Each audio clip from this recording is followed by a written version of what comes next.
शांत है तो शांत ही रहने दीजिए, मेरे शहर में दंगा रहने दो, मुझे लाल हरे में मत बांटो, मेरे छत पे तिरंगा रहने दो। तो ये सोचने वाली बात है कि ये सरकार पर भी उंगली उठा रहे हैं कि यहाँ पर मतलब जो बोला जाए, जो नेता बोलता है उसका ट्रांसफ़र पोस्टिंग वैसे ही होता है। तो ये तो माननीय हेमंत सोरेन जी को भी सोचना होगा। कोई भी दंगाई हो वो तो यही सोचेगा कि हम दंगा करेंगे, हम अगर मर भी जाते हैं तो हमारे घर में किसी को सरकारी नौकरी मिल जाएगी। 50 लाख रुपए की बोले हैं, वो शायद भूल गए होंगे, 50 लाख नहीं, ऐसे लोगों को 50 लाख की ज़रूरत है।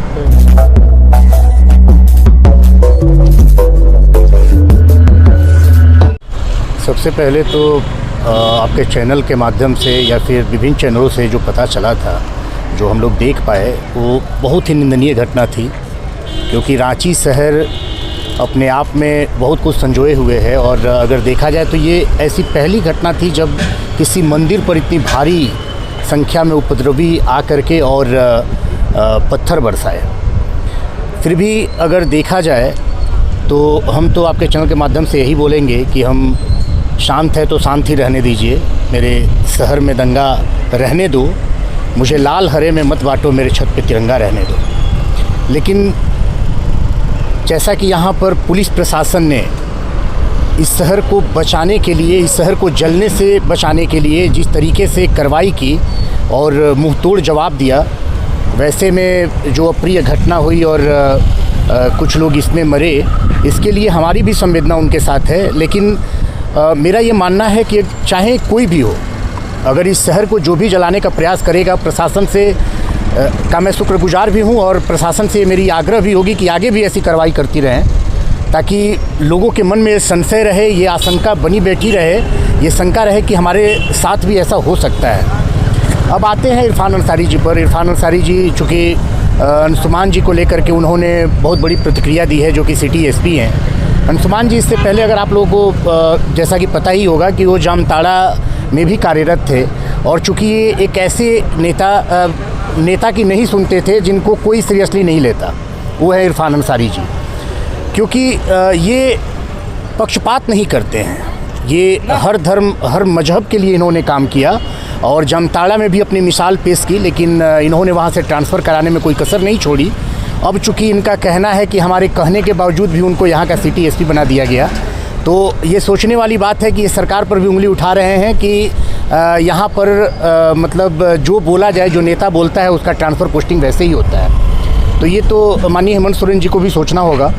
दूसरी बात जो उन्होंने कहा है अंशुमान जी के लिए कि वो केवल एक जाति धर्म के बारे में सोचते हैं, ये बिल्कुल ऐसा नहीं है। क्योंकि आप देखिए जो कल पत्थर चले, परसों जो पत्थर चला अपने शहर में, उसमें पुलिसकर्मी भी घायल हैं।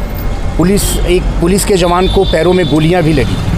तो इन्होंने त्वरित कार्रवाई करते हुए ऊपर के आदेश के बाद इन्होंने वो गोली चलाई और उसमें कुछ लोग मरे।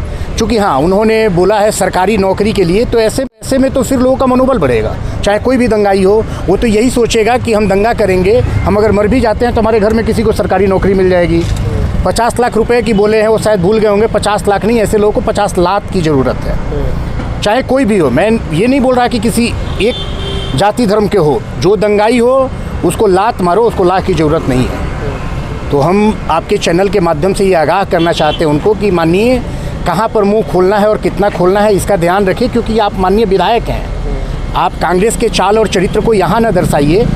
और प्रशासन को मैं साधुवाद देता हूँ कि उन्होंने इस शहर को जलने से बचा लिया। और आपके चैनल के माध्यम से मैं ये आग्रह भी करता हूँ प्रशासन से कि आगे भी जो भी इसमें संलिप्त है, चाहे कोई भी हो, उसको बख्शा न जाए। लेकिन आपसे हाथ जोड़कर निवेदन भी है कि इसमें जो नहीं है, जो निर्दोष है, उसको न फंसाया जाए।